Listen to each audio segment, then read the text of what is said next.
Hey mamas, it's Michelle Noble with the Calmer Mom Weekly, and this one may turn out to be a little long, and I'll see if I can get us where I'd like to go.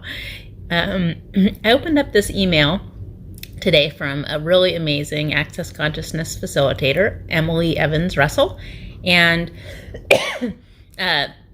the thing I love about her emails is whenever I open them, and I don't open every one she sends, but whenever I do, there's always something brilliant in them. And in this one, she is talking about two quotes, one from Theodore Roosevelt and one that Brene Brown has in her book, Dare to Lead, where she's reflecting back on actually the quote from Roosevelt. So the Roosevelt quote is, and as I read these, kind of relax your barriers and expand your energy and listen to them from the awareness of being a mom. Okay. It is not the critic who counts, not the man who points out how the strong man stumbles or where the doer of deeds could have done better. The credit belongs to the man who is actually in the arena, whose face is marred by dust and sweat and blood, who strives valiantly, who errs, who comes short again and again, who at the best knows in the end the triumph of high achievement, and who at the worst, if he fails, at least fails while daring greatly. And then Brene Brown follows it up with, if you are not in the arena getting your ass kicked on occasion, I'm not interested in or open to your feedback. There are a million cheap seats in the world today filled with people who will never be brave with their lives, but who will spend every ounce of energy they have hurling advice and judgment at those who dare greatly. Their only contribution are criticism, cynicism, and fear-mongering. If you're criticizing from a place where you're not also putting yourself on the line, I'm not interested in what you have to say. We have to avoid the cheap seats feedback and stay armor-free. So I guess I'm going to end up working backward on that. One, when she says, stay armor-free, this is interesting. So what if the cheap seat feedback, what if all that advice, all that judgment, all that, this, you're not doing it right, and why don't you choose this, and you got to be a good mom, good mom, good mom, good mom, and a good mom would look just like this. You got to do this for your kid, got to do this for your kid.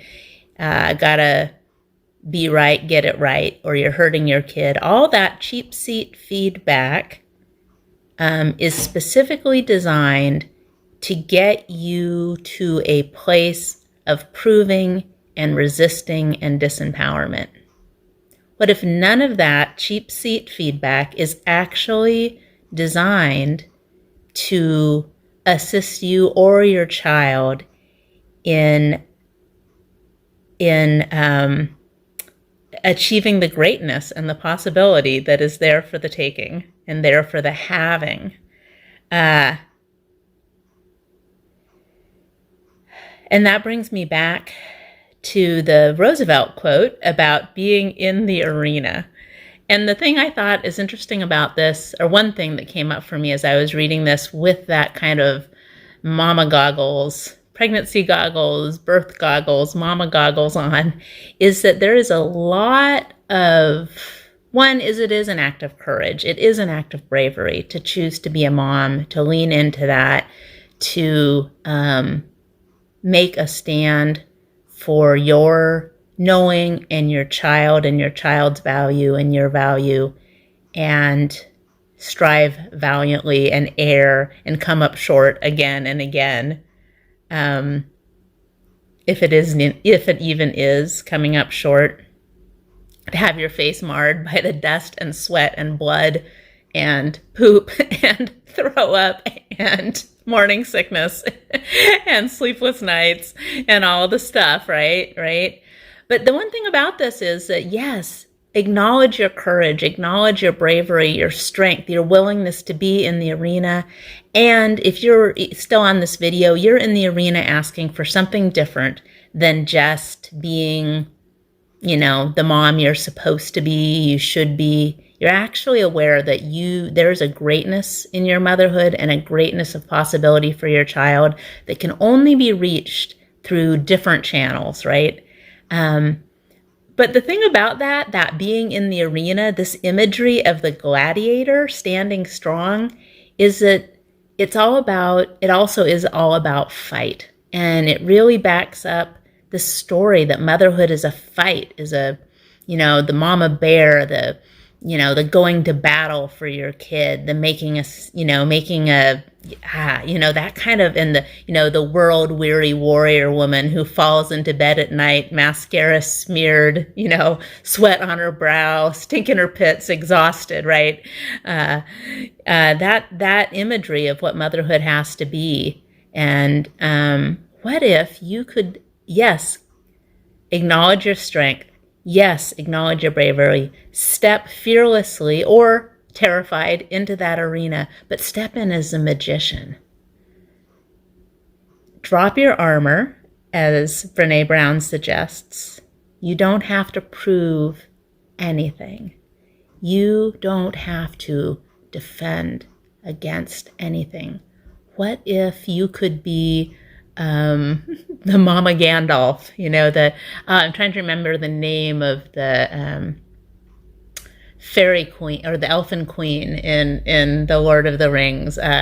It's gone out of my head, but be that magic and step into the arena as the magician, so that when things get crunchy, you expand your magic. You get bigger than the arena. You're bigger than the haters and the judgers and the cheap seat feedback givers. You're bigger than the critic that Roosevelt talks about. You're bigger than all that, and you get so big, so vast, so spacious with your magic that you can actually meet your child, whether that child is still in your tummy, is still in utero, or that child is in the process of actually coming forth from you during birth, or that child is studying to get his or her or their driver's license, or going off to college, or fighting you because they want their independence and they want to prove that they can get into the arena all by themselves. And whatever that is, you actually allow yourself to expand into the magic you be, to meet them at the space and magic that they be, whether they know it or not. And that'll be easier if they're just babies, right? Because they don't have as much resistance. But just go big. And so you're not down in the dust. You don't have to have the blood on your face. You have the magic. You have the exuberance, the joy that can be there. And no armor required, right? You're too magical to require armor. And every time you notice you're putting on your armor, every time you notice you're down there in the muck, one, acknowledge your courage. You haven't given up. And also acknowledge that you could just go big. Oopsie doodles. I chose armor when I could choose magic. All right, beauties. What else is possible?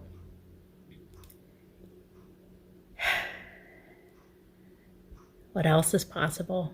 What else is possible? I hope to see you somewhere in the world soon.